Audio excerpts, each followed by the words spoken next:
Şimdi benim günlük hayatta Süleyman, yaşadığım olaylar ve sahneler bu salonda, bu masada oturduğum gibi sakin gerçekleşmiyor. Şu an bir ders işleyeceğiz ve ben bu derse hazırlanıp geldim, öyle değil mi? Saatlerdir odadayım, okuma yapıyorum, ders çalışıyorum ve zihnim nasıl? Zihnimi bunun zıttıyla meşgul edebilecek bir olay var mı? Hiçbir olay yok. Yani saatlerdir okumuşsun, gelmişsin, burada anlatıyorsun. Bu ne demek biliyor musun? Benim bu konuyla ilgili şu an için imtihan olmam çok zor demek. Ama ben bu bilgileri aldıktan sonra bunları aksiyona ve amele dönüştürmek zorunluluğum var, değil mi? Müslümanlığın şiarı bu. Ne oluyor bu? Malumatı muamelata dönüştürme şartı, değil mi? Ayette de öyle geçiyor ya. Amenü ve amenüs salihatü, değil mi? İnsan önce iman ediyor, inanıyor ve onunla salih amel işliyor. Öyle değil mi? Hatta üstad salih amelin hayatı ve olmazsa olmazı olan ihlas için ne diyor? Amelinizde rıza-i ilahi olması lazım diyor. Demek bu iş amelde gözükecek bir iş. Şimdi ben çıktım sokağa. Benim bu işlediğim iman derslerini sokakta da yaşayabilmem lazım. Özellikle nerede yaşayabilmem lazım? Yani sokakta bir bahçede oturup tefekkür ederken bunda da bir problem yok. Elma düşündüm, armut düşündüm, portakal düşürdüm. Bunları Allah Azze ve Celle ile bir rabıta kurdum, ilişkilendirdim. Gene bir problem var mı? Bir problem yok. Demek ben bu bilgileri kriz döneminde kullanmak zorundayım. Benim bu bilgileri kriz döneminde kullanabilmem için biraz sonra işleyeceğimiz 3 tane beynin, hafızanın, aklın çalışma sisteminden eritip kalpteki iman potama akması lazım. Hangi bilgileri? İman bilgilerini. Dışarıda giderken birden çat dedi, bir bisiklet geçerken bana vurdu, bir araba bana geçerken vurdu. Acaba bu bilgileri tam bu kriz zamanında ben kullanabilecek miyim? Tam böyle koltuğumda oturmuş kahvemi yudumlarken bir telefon geldi. Çok sevdiğim biri bu dünyadan göçmüş gitmiş. Acaba tam o esnada imana dair şimdiye kadar işlediğim ve çalıştığım bu bilgileri tam orada kullanabilecek miyim? Mesela tam namaza duracaksın. Sabah namazına kalkmışsın ya da yatsı namazına duracaksın. İçeriden bir ses sünneti kırma ya da bugünlük tesbihat yapma. Bu cümleleri ediyordur mutlaka. Şimdi bu cümleleri içeriden duyuyoruz. Bunun acaba merkezi nedir? Kelam-ı nefsidir. Peki tam o anda her insan buna aldanıyor mu? Hayır, her insan aldanmıyor. Buna mukabele edebilen adamlar var mı? Var. Peki nasıl mukabele ediyor? Tam o esnada demek içeriden başka bir ses daha geliyor. Kardeşim, sabah namazının 2 rekat sünneti dünyadaki her şeyden daha hayırlıdır diye Efendimiz Aleyhisselam buyurmuştu. Peki bu sindirilmiş bir ses olarak geldiğinde ne yapıyorsun? Hemen o sabah namazının sünnetine durabiliyorsun. Peki bu ses nerenin sesi? Bu ses vicdanın sesi. Vicdanın bu sesi sana telaffuz edebilmesi için önce bilmesi gerekli. Doğru mudur? Önce bilecek, akla alacak, akıl da sindirecek, kalpteki iman potasını da eritebilecek. Ondan sonra eğer bu cümleler, bu sözler ve Risale-i Nur'da yazan envai çeşit hakikatler senin imanın olmuşsa sana bir hayat katabilecek. Evet yahu, değil bu hal. Ben karda eksi 20 derecede olsam karla abdest alıp gene o sabah namazının sünnetini kılabilirim. Ben en zor koşullar altında olsam, her gün etim çiğnense gene gıybet etmeden durabilirim. Değil mi? Acaba senin iman sistemin ve iman sisteminde bulunan kullanman gereken malumatlar, yani şuur altı muktesebatın acaba buna dayanıklı mı? Demek altta bir iman var ama dedim ya, imanın bunu kullanabilmesi için bilmesi lazım. Yani ne lazım abi? Bir bilgi yığını lazım. Bu bilgi yığınına biz bugün şuur altı muktesebatı diyeceğiz. Demek iman benim burada bunu yapmam lazım diye bir cümleyi nereden çekip alıyor? Şuur altı muktesebatından. Şimdi bizim aklımızın, zihnimizin, hafsalamızın bellek çeşidi var.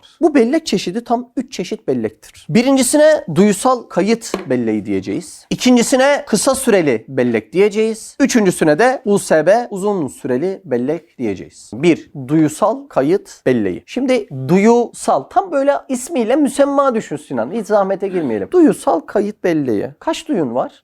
5 tane duyum var. Demek duyusal kayıt belleği denen belleğin 1. bölümü. Bizim 5 duyumuzla alakadar bir şeydir. Doğru mu? Bunda, bu duyusal kayıt belleğinde hafıza yeteneği sınırsızdır. Yani duyusal kayıt belleğine sınırsız sayıda bilgi girişi olabilir mi?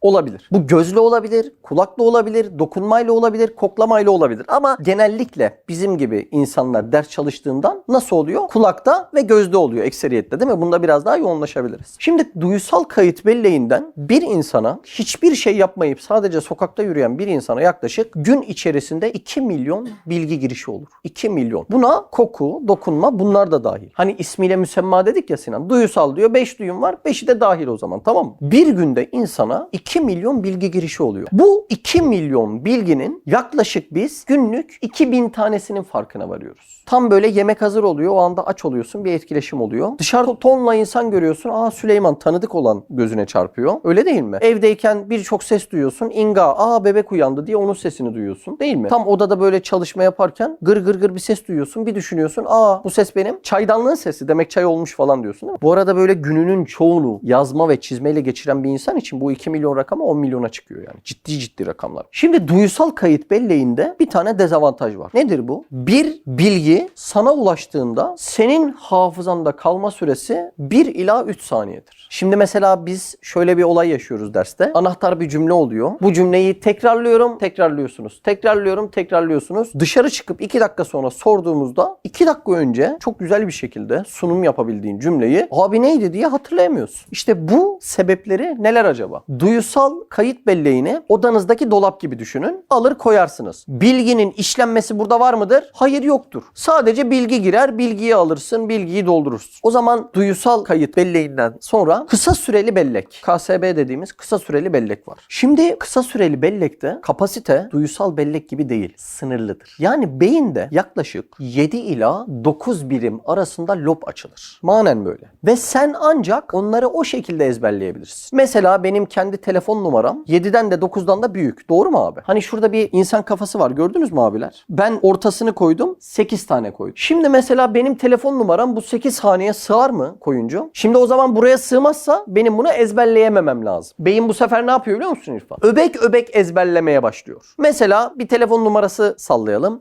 0555 555 55 55 diyelim. Bunu tek tek hıfzetmeye çalıştığın anda buralara sığması imkansız. Beyin bunu ne yapıyor? Öbek öbek ezberliyor. 0555'i tek bir öbeğe yazıyor, yuvarlığa dolduruyor. 555'i ikinciye yazıyor, 55'i üçüncüye yazıyor, 55'i dördüncüye yazıyor. Bizim beynimizin çalışması böyle olduğundan da telefon numaralarına farkındaysanız bu boşluklarla yazarız sürekli. Demek o yazı çeşidimiz beynimizin mekanizmasına uyumlu olsun diye. Tabii kimisinde ciddi bir hıfz yeteneği vardır. Duysal bellekten bilgiyi alır. İlk 1-3 saniye içerisinde burada 11 haneli bilgiyi tek bir öbeğe yerleştirebilecek hafıza vardır. Özellikle biz bu hafıza çeşidine ne diyoruz? Fotoğrafik hafıza diyoruz. Merhum Said Nursi Hazretleri gibiler şöyle bir gazeteyi alıp sayfayı çevire çevire gazetenin tamamını okudukları vaki. Nasıl bir hafıza yeteneği var onlarda?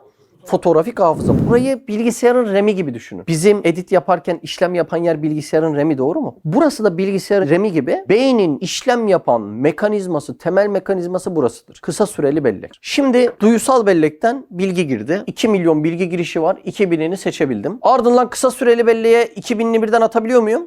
Atamıyorum. 7 ila 9 arasında attım. Kısa süreli belleği ben güzel bir şekilde kullandığım anda o bilgileri artık uzun süreli belleğe geçiriyor. Evet diyor, bu bilgide ben bir anlam buldum, bir hatıra buldum, bir formül buldum, bir anı buldum diyerekten uzun süreli belleğe geçiriyor. Peki ben şu an seninle konuşurken koyuncu, sence hangi bellekten konuşuyorum? Kısa süreli bellekten konuşuyorum. Yani kısa süreli bellek lazım olan ne kadar bilgi varsa ne yapıyor? Tekrar uzun süreli bellekten alıyor bilgiyi. Şu aşağıdaki tabloyu da keçi boynuzuna benzeyen bir tablo var. Zihninize çizerseniz güzel olur. Kısa süreli belleğe çok önemli bilgi olan şey burası tefekkür makinasıdır. Yani bu 3 bellek çeşidinden makine olarak kullandığın, birisiyle konuştuğun zaman aklıma geliyor dediğin olaylar var ya. İşte buralar tam bu kısa süreli belleğin işleridir. Bilgi işler bir tefekkür makinasıdır. Buranın tefekkürünü iyi sağlayabilmen için lazım olan en ince şey aralıklı tekrardır. Yani bir insan şu an 500 defa ezberleyeceği cümleyi söylese ayrı, saat başı söylese çok daha maslahatlı ve faydalı olacaktır. Çünkü kısa süreli belleğin çalışma prensibinde aralıklı ve bol tekrarlar mevcuttur. Bilgi hayata transfer edilmek zorundadır. Ne demek bu? Dışarıdayım, krizli bir olay yaşadım. O kadar imani bilgiler depomda var mı? Var yani, yıllardır okuma yapıyorum. Ama kullanabilecek miyim? İşte o transfer edilip edilmeme kısmını da birazdan birlikte görelim. Uzun süreli bellek burada kapasite sınırsız ama nasıl sınırsız biliyor musun? Yani böyle hayatında hiçbir bilgisayar hard diskinde görmediğin, yeryüzündeki bütün ansiklopedileri toplasan içindeki bilgilerden fazla şekilde sınırsız bir yetenek ve kapasite kapasite var. Uzun süreli belleğin hard diskinde. Hani sürekli anlatıp duruyorlar ya, insan belleğinde şöyle şahaneler var, efsaneler var diye. Gerçekten az bile anlatıyorlar. İnsan beyni henüz anlaşılamamış, tahmin edilememiş. Belki sınırları çok çok çok nadide insanlar tarafından zorlanabilmiş ki ben kendi hayatımda bunlara enbiyalar veyahut evliyalar diyorum. Öyle değil mi? Şimdi onlara baktığında muazzam bir kapasite yeteneği var. Mesela Üstad Hazretleri 130 parça Risale-i Nur eserindeki o ilginç ve ince bilgileri yazarken yanında sadece Kur'an-ı Kerim varmış. Peki onca bilgi ve malumatı nereden alıyor acaba? Demek uzun süreli bellek dediğimiz şuur altı muktesebatı muazzam bir şekilde kaliteli bilgilerle dolu. Şimdi burada saklama süresinde problem var mı? Hayır. Saklama süresi de sınırsız. O yüzden adı uzun süreli bellek. Demek saklamada bir problem yok. Ama senin tefekkür makinanda problem varsa onu getirmede problem var. Yani o bilgiler orada mı hep? Orada. Şuur altı muktesebatta duruyor mu? Duruyor. Ama sen o bilgileri geri getirebilmek için tefekkür makinanı güzel kullanmak zorundasın. İçselleştirme, iman olarak akması yani. Biz uzun süreli belleğe şuur altı muktesebatı diyeceğiz. Uzun süreli bellek USB 3'e ayrılıyor. Birincisi anısal bellektir. Şimdi anısal bellek dediğimiz kısım muazzam bir şey. Unutulması çok zor bir şey. Derslerde karşılıklı konuşmamız, meseleyi içselleştirmeye çalışmamız sebebi hiçbir şey dersten önemli değil. Bizde anısal olarak bunun yer etme zorunluluğudur. Demek USB'de, uzun süreli bellekte en kuvvetli bellek çeşidi anısal bellektir. Anısal bellek dediğimizin diğer adı aslında otobiyografidir. Yani benim bir yaşantı alanım var, bir yaşam tarzım var, bir fenomenolojik alanım var. Ben öğrendiğim bilgileri ne kadar kendi otobiyografimle özümsersem o kadar aklımda kalır. Anladın mı Nuri? Mesela Adanalı Nuri'nin bana söylediği bir cümleyi ve Nuri'yi hatırlamam için benim Adana'daki bir hatıramla seni birleştirirsem zihnimde bu çok kalıcılık gösterir. Anlatabildim mi demek istediğimi? Şimdi mesela biz tarihçi hayatta Üstad Hazretleri'nin hayatını okuyoruz. Afyon vesaire birkaç şehri gezdik ya. Ben sürekli o gezdiğim hatıralarla okuduğum yerleri birleştirmeye çalışıyorum. Afyon hayatını okuduğumda Afyon'daki hatıralarımla birleştirdiğim anda o bilgi çok ciddi manada kalıcılık sağlıyor. Bir anısal bellek dedik. İkincisi anlamsal bellektir. Anlamsal bellek aslında akademik bellek demektir. Denklemler, formüller bunun gibi manalar içerir. Bazı kütleri içerir. Terimseldir. Evet. Şimdi bu da aslında USB'de yeri vardır ama bunu geri çağırmak biraz daha zahmetlidir. Bir anısal yani hatıra belleği kadar kolay değildir teorik bellek çeşidi. O yüzden teorik manada öğrendiğimiz şeyleri gene kendi hayatımızdan belli parçalarla özümsersek çok daha rahat olur. Mesela ülfet alışkanlık gibi bir manası vardır. Bir insan ülfetin kelime anlamını ya hakikaten aldığım telefondan 3 ayda sıkıldım gibi bir hatırayla bağdaştırırsa unutması daha zor olur. Üçüncüsüne işlemsel bellek denir. İşlemsel bellek bu da unutulmaz. Psikomotor olaylardan oluşur. Mesela şimdi bana 10 yıl araba vermeyin, 10 yıl sonra verin. Ben o araba kullanmayı unutmam. Veyahut bisiklet kullanmayı da unutmam. Nasıl unutmuyorsun arkadaş yani? Bu sende meleke olmuş ama nasıl unutulmuyor? İşte uzun süreli bellekte yeri var. Ama ne şekilde yeri var? Psikomotor tavırlarda işlemsel bellek olarak yeri var. Şimdi bu bilgilerden sonra ben ana meseleme geleyim. Dışarıdayım, geziyorum. Şimdi mesela Ankara'ya ödül almaya gittik. Tam arabada, dar bir alanda. Yani dar alanda bir şeyleri çözmeye çalışmak çok zahmetli gerçekten. Yürüyemiyorsun, edemiyorsun, çay içemiyorsun, muhabbet edemiyorsun. En fazla yapabildiğin şey kornaya basmak. O da kim anlar dışarıda? Otobandasın, kornaya basıyor. Kim anlayacak? Şimdi tam o esnada birisi böyle mücadelesi kuvvetli olmayan bir şey söylese bana. Dese ki abi şu yolda da bir risale okuyalım dese. Şuur altı muktesebatımın sağlamlığı ölçüsünde ben bunu kabul ederim ya da bundan kaçarım. Şuur altı muktesebatında bu bilgiler Ömer böyle katman katman üst üste duruyor. Anladın mı? Şimdi benim risale okumam sürekli yaptığım bir şey ya. Diyelim ki risale okumuşum. Yemek yedim, su içtim, arkadaşı aradım. Yine risale okudum. Gene benzer şeyler oldu. Şuur altımın 2 katman, 3 katman altında risale okumak mevcut. Doğru değil mi? Birisi bana arabada dese ki Mehmet risale okuyalım. Nefsim de araya girse sallasa 2-3 katman altta zaten risale okuma var, bir problem yok. Tam böyle arabayla giderken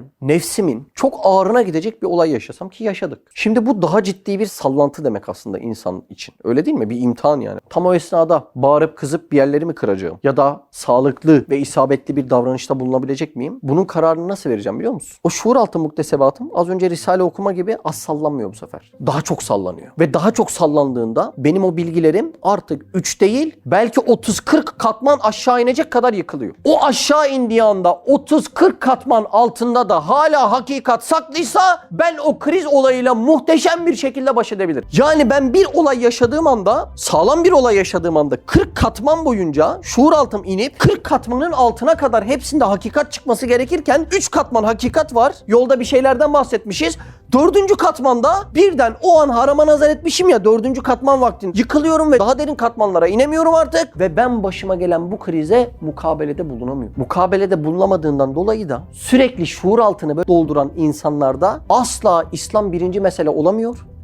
Sebebini anladın mı? Çünkü bir iki tane geliyor buradan sohbetten cümle duyuyor. Bir katman çıktı, 2 katman çıktı. Bir telefon açıyorlar. Abi çekin yazıldı diyorlar. Bir deprem yaşıyor şuur altında, 50 katman aşağı iniyor. 50 katmanın tamamında arkadaşlarıyla dünya ve istikbal endişesi uğruna ettiği boş ve malayani sohbetler var. Asla imani bir dayanak mevcut olmuyor. Anlaşıldı mı? Çok iyi oturdu mu? Adam kapıdan geliyor, sohbet dinliyor, sohbetten çıkıyor. Belki sohbette 10 tane katmanı güzel doldurmuş. O esnada adama diyorsun ki abi namaz kılman lazım. Haklısın, kılmam lazım diyor. Niye? 10 katman dolu. Yani sen onun nefsini sarsacak bir cümle ediyorsun. Nefsi 1-2 katman sarsılıyor ama 6 hep iman dolu. Niye? 1 saat boyunca ders dinlemiş burada. O adama diyorsun ki abi bak Ramazan geliyor. Ramazan'da şöyle Kur'an'ını tam okuyarak bir hatim ederek değerlendir. Nefis pek istemiyor. 4-5 katmanı sallıyor ama 10 katman vardı değil mi cepte? Ya tamam diyor, sen haklısın, sıkıntı yok diyor. Ondan sonra dışarı çıkıyor. Ev derdi, iş derdi, istikbal endişesi, nefsin diğer arzuları doluyor katman katman. O arada bir tane sohbeti izliyor. Yine 2-3 katman güzellik geliyor. Ondan sonra böyle nefis neyin merkezi? Lezzet merkezi. Dünyevi lezzetler almak için dikkatini de sürekli oraya veriyor. Dünya cihetiyle belli başlı başka katmanlar doluyor. O arada bir tane Twitter'dan güzel söz duyuyor. Bir katman bile etmiyor. Yarım katman koyuyor köşeye. Tam kriz dediğimiz bir olay yaşıyor. Bir anda çat patron aramış, işten atmış onu. Rezzak'ın Allah olduğunu anlaması için 100 katman sağlam gitmesi gerekiyordu.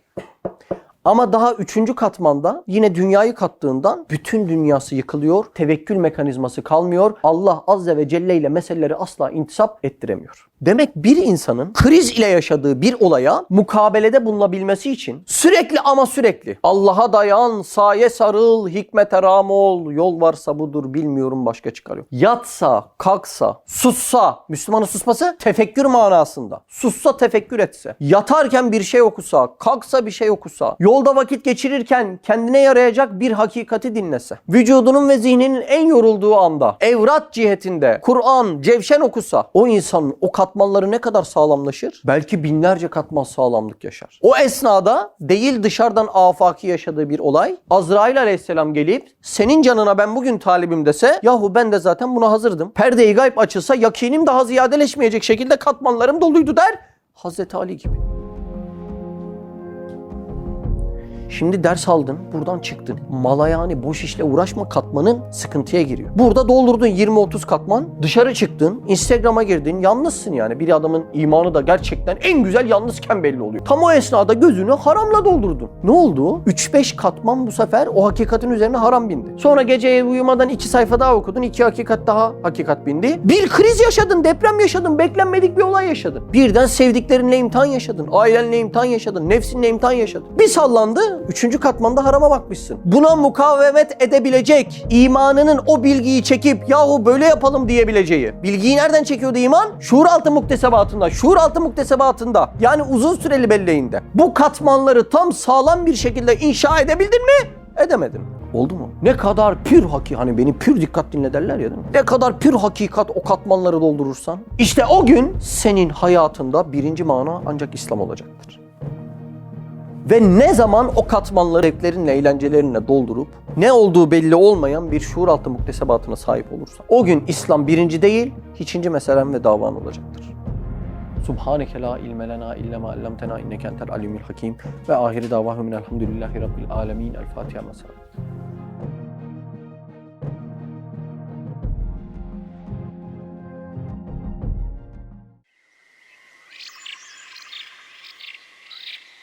Gönül sabır ile harman olmadan nasip ile buluşmazmış.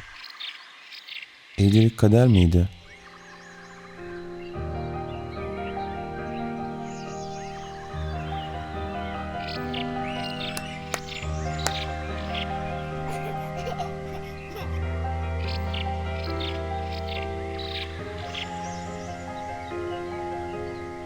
Peki ya ayrılıklar?